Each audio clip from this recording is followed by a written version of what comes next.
It was not in India's interest. It was not in Taiwan's interest to turn China into a great power. My question to you is that a lot of people like us would see the volatility of this geopolitics emerging precisely from the presence of the United States in the first place.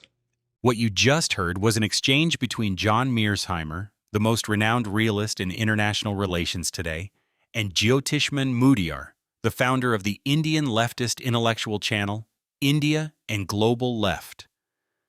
This full conversation took place in April of 2025. Typically, in debates about China, Indian scholars often play the role of the most vigilant critics. But in this rare dialogue, the host, Mudiar, turns the tables and aims his critique directly at the United States. In the content that follows, you will witness an extraordinary intellectual duel.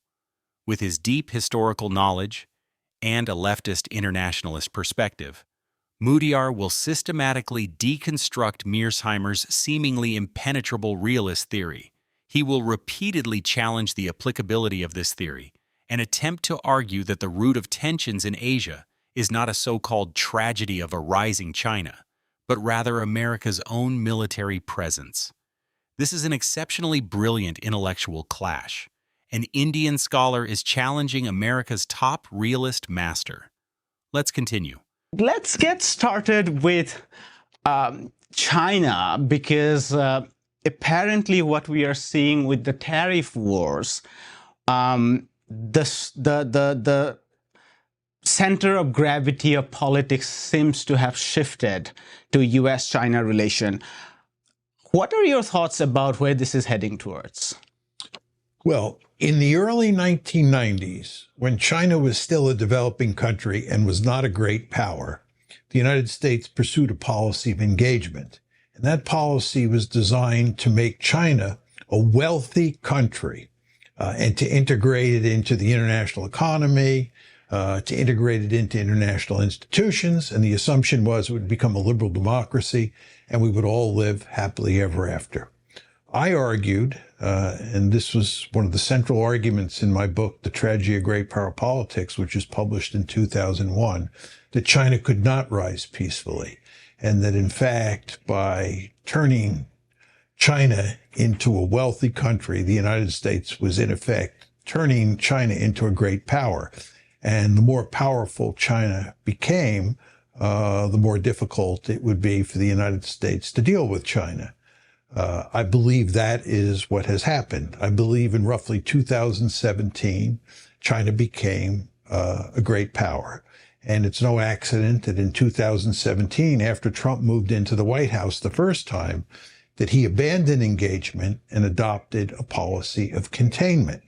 Now, up until Trump's second term, that policy of containment against China involved, number one, putting together a military alliance structure in East Asia that could contain China, and number two, defeating China in the competition over developing high-end technologies. Those were the two dimensions of the competition between the United States and China up until the second Trump administration. And now Trump has added an important third dimension, which is the trade war. And it looks like this is effectively going to end almost all trade between the United States and China. And all of this tells you that the United States and China are engaged in an intense security competition where there is a serious possibility. And I want to underline that word possibility. I'm not saying this is axiomatically going to happen. There's a serious possibility of a great power war between China and the United States. So I would just say about the recent imposition of tariffs on China and China's imposition of tariffs on the United States in retaliation, that this is not terribly surprising, because as China got more and more powerful, it was, in my opinion, inevitable that the United States and China would be rivals. I guess I want to take a step back here to ask you about your policy recommendation towards engaging in China? Because quite often there is one aspect of your writings that is just talking about the reality. But then there are also aspects where you advocate policies. We have seen it in Iraq, Israel, Russia, and so on. So do you personally believe that the United States should contain China? And if yes, then what should be those means and forms of containing China? There's no question in my mind that the United States should contain China. My theory of international politics tells me that as China grows more powerful, the smart thing for China to do, is to dominate Asia, East Asia, the way the United States dominates the Western Hemisphere. And the reason you want to do that, if you're China, is that's the best way to enhance your security. The more powerful you are in your own region, and of course, if you become a regional hegemon, you've reached the pinnacle of power in your region, then you maximize your security. The United States is a regional hegemon in the Western Hemisphere. And if China is smart, it will try to become a regional hegemon in East Asia. However, this is not in America's national interest. The United States has a vested interest in making sure that China is not a regional hegemon. So the end result is that you will have a clash between China pursuing regional hegemony and the United States trying to prevent that. And the way for the United States to prevent it is to contain China. And I think it's essential to build an alliance structure in East Asia that can contain China. And furthermore, I do believe that the competition between the United States and China over cutting-edge technologies like AI, quantum computing, microchips, and so forth and so on, is a competition that the United States wants to win, and at least wants to make sure that China doesn't win. So I'm in favor of those two dimensions of the competition. I think they're inevitable. But I think that the trade war, certainly as Trump has designed it, is foolish. I think let me pick up on that point of inevitability. I went through your book, The Tragedy of Great Power Politics. It's a good book. I really liked your analysis of the historical cases of French Napoleonic Wars, Germany, Imperial Japan, the Soviet Union. We can discuss. I would like to ask you a few questions there later. But based on that history, which is largely, as I see, is a history where empires used to be very central to geopolitics. You have theorized that the future would also mean that China's rise would be, China would have, let's say, an aggressive realism or an expansive thrust going forward. But my question is that there is a big assumption there, isn't it? Because we are living in the age of nation states where nationalism has risen massively, even in Asia. In fact, the alliance that you just mentioned about to begin with, a lot of countries are not friendly with China. And how does one imagine China being able to rise by doing what the United States did to Haiti, to Cuba, to Nicaragua, Honduras, or what the British Empire did to India or Germany did in the interwar periods? How strong is that argument? I want to be clear that, first of all, my argument has nothing to do with colonial empires. Mm-hmm. Colonial empires are not important in my story. What matters are states, great powers in particular. This is a book that's entitled The Tragedy of Great Power Politics. So it's all about the relations between great powers. The second point is I agree with you completely about the importance of nationalism. I've long argued that it's the most powerful political ideology on the planet.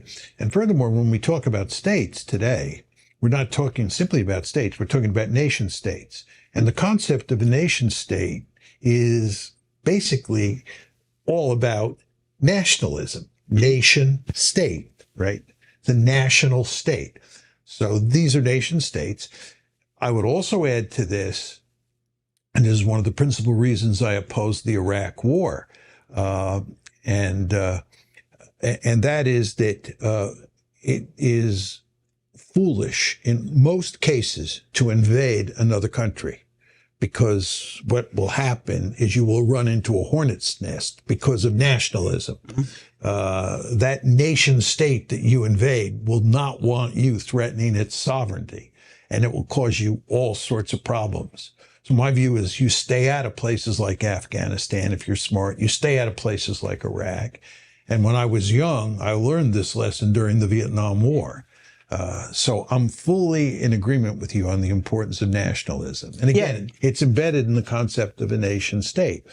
But what you want to understand about China is that it already controls a huge swath of territory on the Asian mainland. And we're not talking about China invading other countries on the Asian mainland. That's not the issue here. This is not like the Cold War, where we worried about the Soviet Union attacking into Western Europe. China controls the Asian mainland. We're not threatening China on the Asian mainland. China, right, has interests in, number one, the South China Sea, number two, Taiwan, and number three, the East China Sea. These are the three major flashpoints.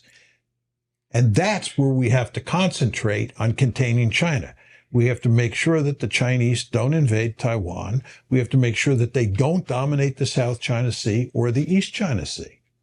I guess that's precisely where I would have taken this conversation into, because one side of your argument is based on theory, what has happened in the past. Of course, as you rightly pointed out, you don't word imperialism as a category of analysis, but nevertheless, I think the age of empire is worth mentioning in that analysis, precisely because we are living in an age of nationalism. But that apart, I think the theory apart, I think it is helpful to go through what are the emerging signals. And you've mentioned three: Taiwan, East China Sea, and South China Sea.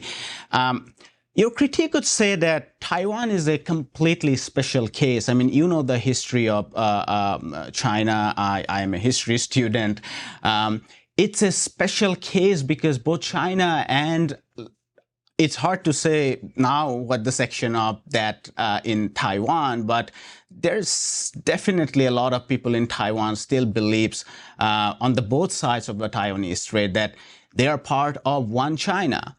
And so my question to you is that how correct is it that even if for a moment we assume that China would have an aggressive takeover of Taiwan, let's assume, I don't think it's right, but let's assume that's true. How much of that explains China's engagement with the rest of Asia?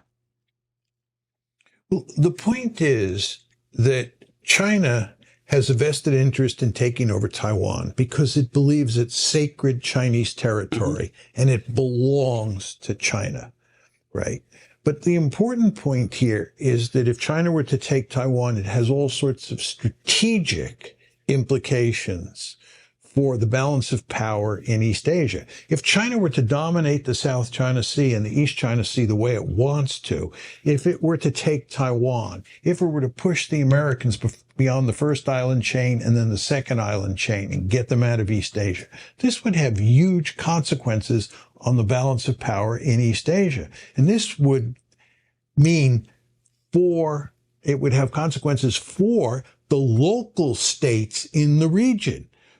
Countries like Vietnam, the Philippines, Japan, South Korea, so forth and so on, and for India as well. So this is a very important issue, Taiwan, for geostrategic reasons as well as for nationalistic reasons. So on the question of geostrategic, I mean, first of all, we should, everyone knows it, but I'd still like to rehash that. A lot of that geostrategy is there because of the massive presence of the United States. And then the question becomes, what is wrong, or what is the consequence that you perceive if the United States were to withdraw from, let's say, the South China Sea? Because a lot of a lot of those conflicts are border conflicts. A huge part of the conflict is, of course, geostrategic, who will dominate the region. But a lot of conflicts on the islands, about these dash lines and stuff, these are essentially border conflicts because there used to be empires, and when empires broke down, you mentioned India, the conflict between India and China is precisely something as a lot of us see as border conflicts rather than something that of nationalism, which we are now building up on from the Indian side. So my question to you is that a lot of people like us would see the volatility of this geopolitics emerging precisely from the presence of the United States in the first place. If the United States was not in East Asia, it would make no difference for the India-China conflict in terms of absolutely. That's how my intense question. it is, right? There's no question about that. And the same is true with regard to Taiwan. If you took the United States away, the Taiwanese, and I'm disagreeing with you a bit here, the majority of Taiwanese, the overwhelming majority of Taiwanese do not want to be part of China. Okay. They've developed the Taiwanese identity. There has been a over history, time. yes. So if you had a referendum, the Taiwanese would vote to remain independent and become a de jure nation state. Rather than a loose integration. Rather than a loose integration. Okay. The Taiwanese want to be a sovereign state. And the Chinese don't accept that. They believe that Taiwan is part of China. It is sacred territory. So you have this fundamental disagreement there. And that's independent of the United States. And you certainly know that the Japanese and the Chinese have a rich history of fighting wars and of hating each other. All you have to do is go back really to 1931 when the Japanese took Manchuria, and then 1937 when full-scale war broke out between Japan and China that lasted until 1945 to recognize that the potential for conflict between Japan and China is ever present, whether the United States is located in the region or not. The point about the United States is that it's probably necessary to have the United States in East Asia for purposes of containing China. If the United States was not there, I don't think the Japanese and the other countries in East Asia could do it themselves. Help me get through a few sequence of arguments here, because initially we said that based on your framework of realist analysis, that it is important to contain China from the United States perspective because a rise of China would be detrimental to, I assume, not just cutting back United States power, but also to a lot of others. Is that correct? Is that assumption? Okay, if that is correct, and then on the follow-up answer, you said that if it was not for the United States, granted the problem of Taiwan is a special case, as I admit. There are cases of that in all post-colonial nation states where nationalisms went in different directions. Let's not discuss about Taiwan for a moment. But in terms of other nations, let's say about peaceful coexistence of Japan and China, what makes us believe that that's not possible without the United States? The East China Sea. But that's United States. No, that's on the contrary, it's the Japanese and the Chinese. There are a handful of rocks, small islands in the East China Sea that are bitterly, I'm choosing my words carefully here, they're bitterly disputed by Japan and by China. But do you really believe that those border conflicts, which I would define as border conflicts, would really threaten peaceful, would these border conflicts necessarily take the two nations into war in today's day and age? Yes, there is a serious possibility that if the United States wasn't there, and even with the United States there, that Japan and China could get into a fight over what the Japanese call the Senkaku Islands and the Chinese call the Diao Islands. No, you do not want to underestimate the potential for trouble. And there. you believe those conflicts would have been there even without the United States? Because earlier you said that a lot of these conflicts are because of the polarization in geopolitics. For instance, the AUKUS, for instance, this sort of massive encircling of China, including United States way down into Australia. Let me ask you a question.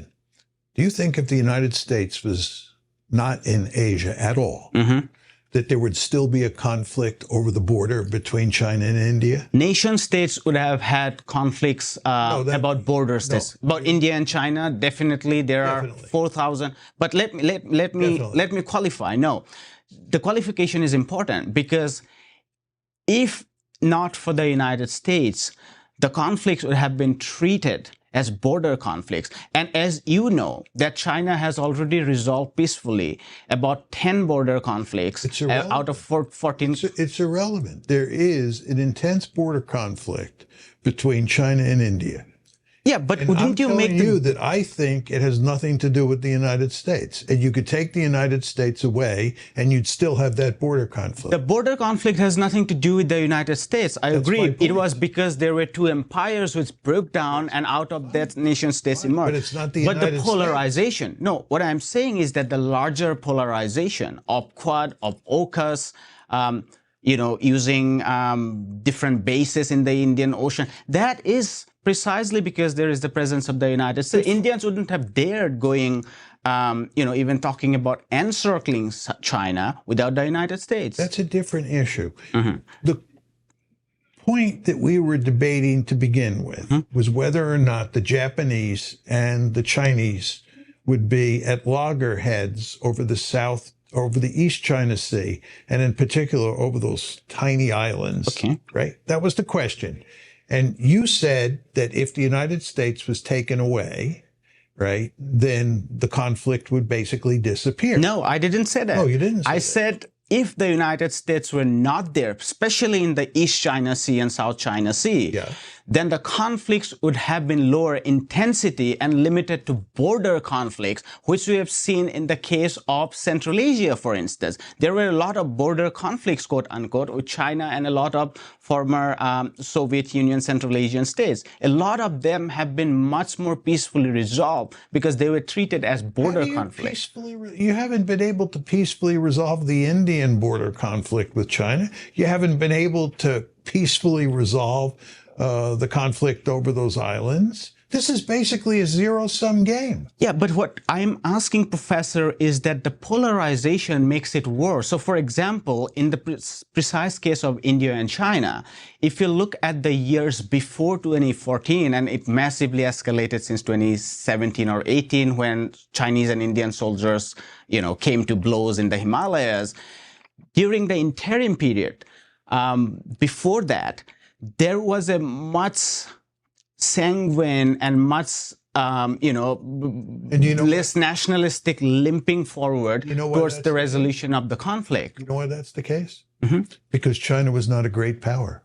What's happened here is China turned into a great power. And when it became a great power, it became more aggressive. And the more powerful China becomes, the more likely it is that it's going to try and shove a border settlement down India's throat.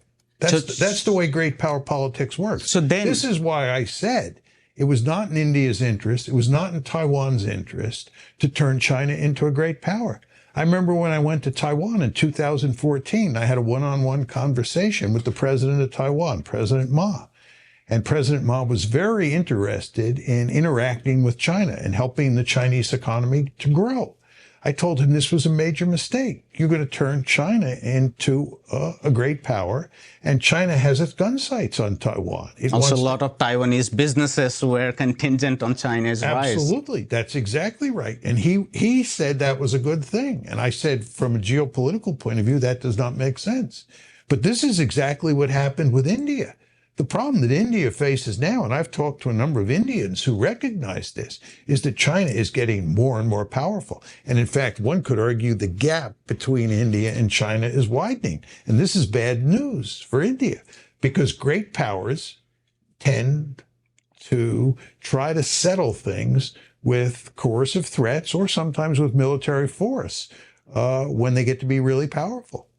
I guess here we read the situation a little bit differently. I mean, I think the escalation happened precisely because the Hindu nationalists came to power, which meant a much more aggressive form of nationalism in India. And on the other side, with the Pakistan, because also the gap between India and Pakistan has increased. And now that you have disempowered the Muslims in India, you need a bigger piece for the Hindu nationalists to galvanize your nationalism.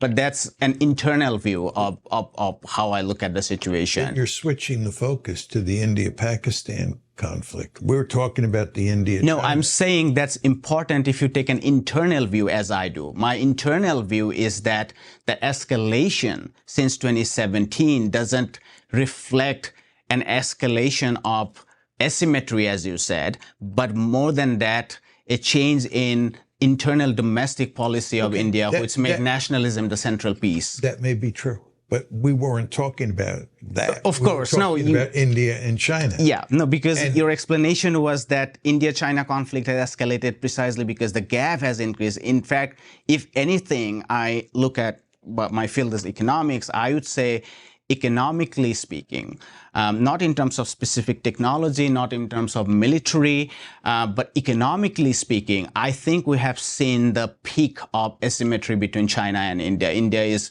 most likely to grow at a much faster pace. I'm not getting into the nature of growth and all of that. All I will say is I hope you're right. What we have just witnessed was an exceptionally brilliant intellectual exchange, made all the more special not just for its depth, but for its subversive role reversal. The host, Jyotishman Mudiar of India and Global Left, completely shattered the Western stereotype of the Indian intellectual. Instead of arguing from a nationalist position, he adopted a calm, global South leftist perspective to thoroughly deconstruct Mearsheimer's grand realist narrative. He masterfully introduced variables like nationalism, historical specificity, and domestic politics, forcing Mearsheimer again and again to defend the blind spots of his theory. In the end, he successfully transformed what could have been a one-man show by Mearsheimer into a profound dialogue on the limits of realism itself. This confrontation leaves us with several questions to reflect on. First, is the world that Mearsheimer describes one driven by power politics, where great power conflict is inevitable, an objective iron law, or is it a reality constructed by a specific theoretical framework?